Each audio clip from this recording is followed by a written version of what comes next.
एकादशी व्रत की कथा सुननी चाहिए और सुनानी चाहिए। ज्येष्ठ मास की शुक्ल पक्ष की एकादशी को किस नाम से जाना जाता है, उसकी कथा क्या है, उसका महत्व क्या है, धर्मराज ने भगवान श्री कृष्ण से ऐसा पूछा। तो भगवान श्री कृष्ण ने कहा, ज्येष्ठ मास की शुक्ल पक्ष की एकादशी का नाम निर्जला एकादशी है और ये बहुत ही पुण्यदायक है। जो भी जीव निर्जला एकादशी का व्रत करता है, इसका फल जानते हो क्या है? अपने से पूर्व की 100 पीढ़ियों को तार देता है और अपने के बाद की 100 पीढ़ियों को तारने का साहस करता है, सामर्थ्य रखता है। ये निर्जला एकादशी का व्रत। एक समय की बात है, इस निर्जला एकादशी को भीमसेनी एकादशी भी कहा जाता है। वेदों के मर्मज्ञ, पुराणों के रचयिता ऋषि श्रेष्ठ श्री वेद व्यास जी महाराज आए। उस समय धर्मराज से सत्संग करते हुए वेद व्यास जी महाराज ने कहा,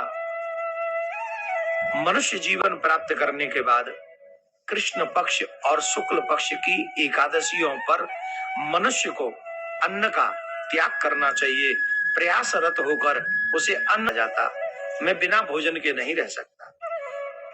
तब वेद व्यास जी ने कहा, भीम, प्रयासरत होकर हमको एकादशी के दिन अन्न ग्रहण नहीं करना चाहिए।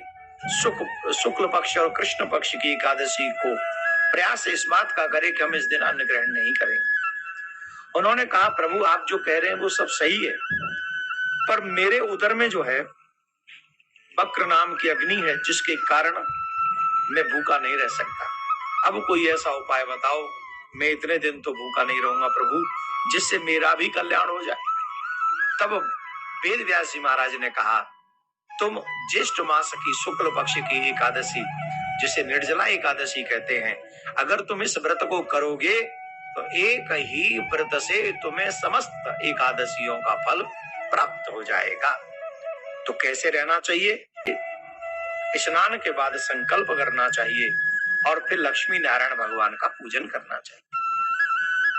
प्रयासरत ये रहे कि उस दिन जल भी ग्रहण नहीं करना है। कई लोग ये पूछते हैं कि हम जल बिल्कुल भी ना लें, तो इसमें जो हम लोग शौच आदि के बाद कुल्ला करते हैं वो कुल्ला कर सकते हैं, और भजन इत्यादि में जो हम आचमन करते हैं वो भी कर सकते हैं।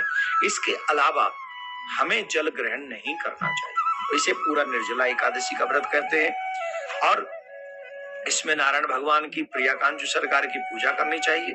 इस दिन ज्यादा ज्यादा भजन करना चाहिए। रात्रि में विशेष प्रयास इस बात का करे कि मुझे इस दिन रात्रि में जागरण करना है, क्योंकि रात्रि में जागरण करने से बहुत बड़ा फल इसका प्राप्त हो जाता है।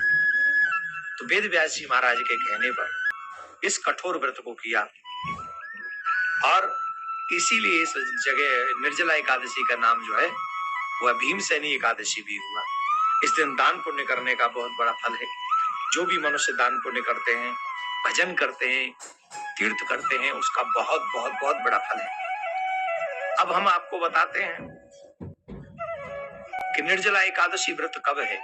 तो हम 7 तारीख को निर्जला एकादशी व्रत करेंगे। सूर्य उदय से सूर्य उदय तक जल को ग्रहण न करना ही निर्जला एकादशी का व्रत है। पारायण 8 तारीख को करेंगे। 5:28 से 7:10 तक ये पारायण का समय रहेगा और हमें ये आशा है, और पारायणों का समय चाहे आपसे छूट जाता हो, पर निर्जला एकादशी का व्रत सही समय पे आप पारायण कर लेंगे। तो ये निर्जला एकादशी व्रत की कथा है। इसे अपने बच्चों के साथ सुने, ज्यादा से ज्यादा लोगों तक इस व्रत को सुनने का प्रयास कराएं कि हमारे कहने से लोग ज्यादा ज्यादा एकादशी का व्रत करें। और व्रत करने का बहुत बड़ा पुण्य है। मोक्ष प्राप्त कराने वाला, 100 पीढ़ियां तारने वाला ऐसा व्रत है निर्जला एकादशी का व्रत। प्रियकांजु सरकार आपके इस व्रत को संपूर्ण करें, निर्विघ्न संपूर्ण करें, और आपके घर में यूं ही मंगल के बाजे बजते रहें, यूं ही